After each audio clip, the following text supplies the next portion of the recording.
everybody, Charlene Adzima here again. Welcome back. I think we're on week 17. It's been kind of a long week for me, as you could see from my Facebook post. But here we are once again, better late than never. We are going to delve into reels. Okay, guys? And reels are what everybody wants to play. They're fast. They have a lot of notes. They're pretty impressive. They've got a lot of groove and chug. I mean, nobody doesn't like a reel, I would say. But reels can be on the tricky side as well. So let's start with a really common one, and I'll give you some techniques to help make it work. This week we're just going to do the A part because I'm going to use two different bowing techniques, and we'll just focus on one at a time. So this week's tune is the Humors of Tulla. Ta-da! Tulla, which I believe is in County Clare on the west coast of Ireland here. And there's a well-known Ceilidh band called the Tulla Ceilidh Band, which is a lot of fun. Okay, so anyway, here's our map. And you'll see there's not a whole lot to do here, but I did put some reminder notes in there. So let's go ahead and just start right at the beginning. That kind of pinkish red block there, and it goes like this.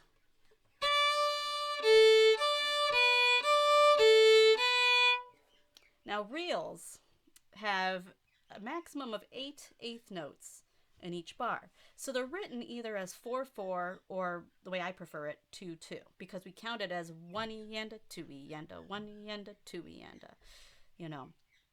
So the first note here is a little longer, so it's a quarter note, but the rest are eighth. You see, I did a little bowing trick there to separate it out, right? Maybe I'll do separate bows, right?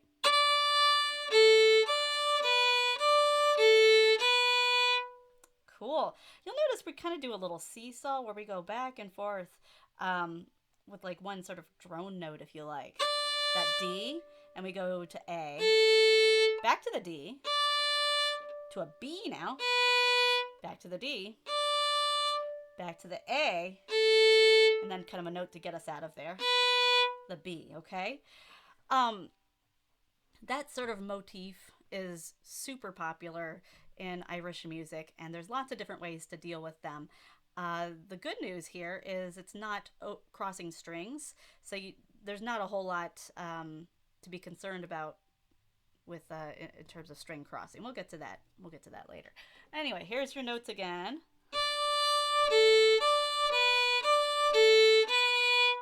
Ta-da! And just for fun, I'm going to throw a bowing at you right now. Your bow, there's a great fiddle player out there named Kevin Burke. He's highly influential, played with the Bothy Band, Patrick Street, amongst like so many other groups, and he's just still going strong, playing lots of great tunes. I attended a workshop with him a while back, and he suggested a bowing that he likes to use a lot, which I'm just going to call 3-3-2 bowing. I guess maybe a slurred 3, slurred 3, 2 bowing. It doesn't always have to be slurred, but in this case, we're going to do that. Okay, so we're going to call it Kevin Burke bowing today, and what it refers to, those numbers are how many eighth notes are either going to be slurred together or are separate. So my notation that I've invented here has a parenthesis with the slurred notes. So three notes slurred, followed by 3 notes slurred in the other direction, followed by 2 notes, which will be separate because they don't have a parenthesis on it. Okay, so if we were to do it here, you'll see, and here's the actual first measure of the tune. That quarter note is worth 2 eighth notes. So we're going to combine that with the next eighth note in our down bow slur. And then the next 3 eighth notes are going to be up bow. And the last 2 notes are going to be separate. Let's do that again.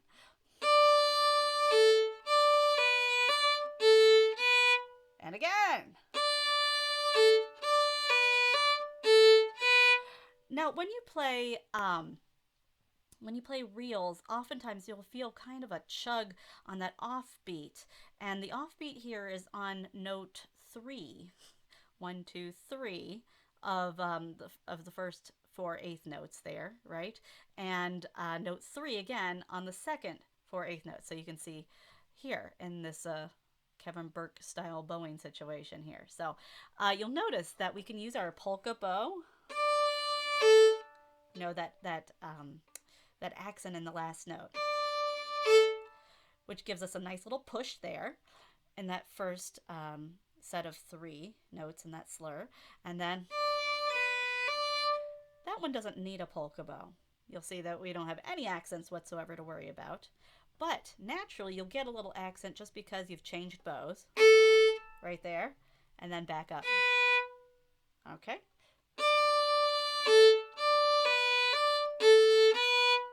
Isn't that cool? I don't like to give bowings necessarily right away, but I am giving it to you right now just to give you a way to artificially produce that chug without really having spent a lot of time listening to it. Of course, it's on you to do a lot more listening, but this is a little, foot in the door exercise.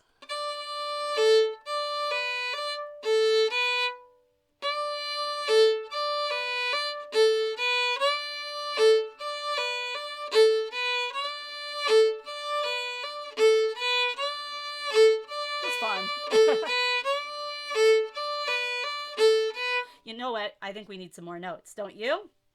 All right, so let's look at our map again. Ah, yes, orange block. Here comes the orange block. Orange block sounds a lot like red block.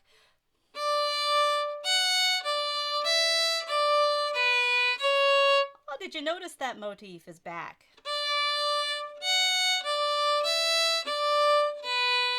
Now, it's not full, right? We don't go... We're not doing that, but stay tuned. We might find ourselves in that situation. All the same, we do have to deal with a string crossing.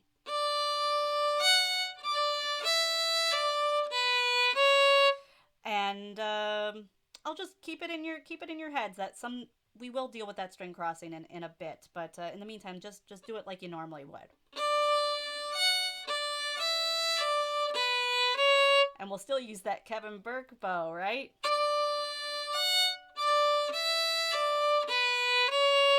All right, cool. Back to the map. Oh, another red block. However, it ends on a D this time. You ready?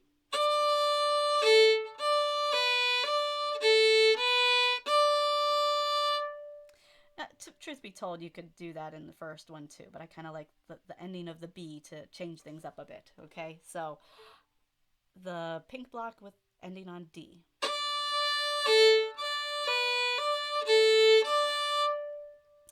And then next on yellow block, all right, there it is. Oh, it's a whole new thing. Ready for this?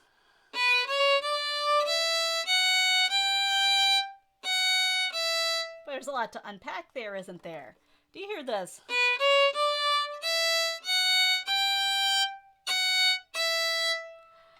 So some of you might recognize that as the rhythm for the trebles, right?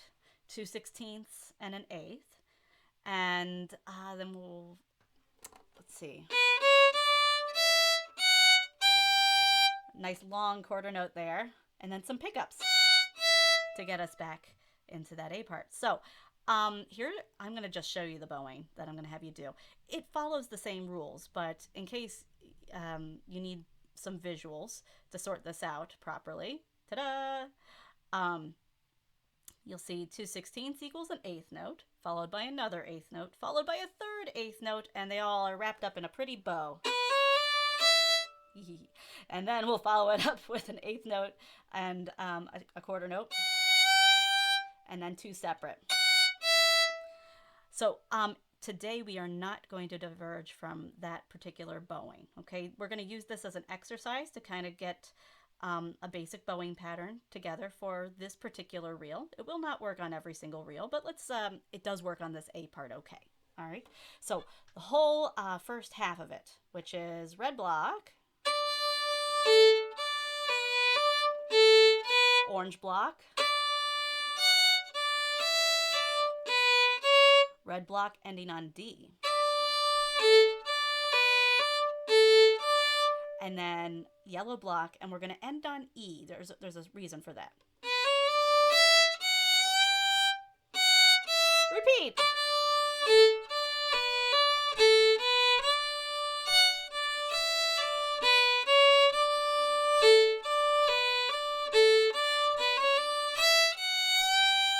Again.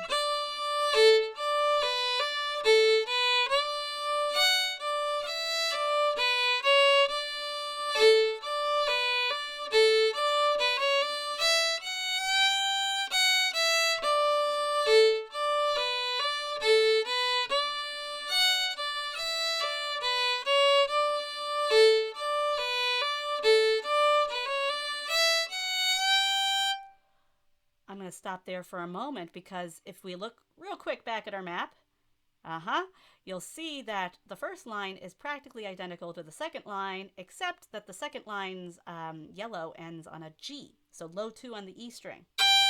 And that is how you know you're going to move on to the B part. All right, so I'm going to leave it right there for you this week, and you can practice this bowing, the A part of the tune. I will not put the sheet music up quite yet, but I will give you the whole tune to listen to, all right? There's some crazy stuff going on in the B part that's a little bit trickier even than this.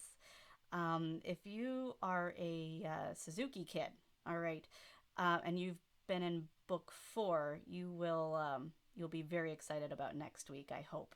Okay, so anyway, all the best, and we'll see you then. All right, bye.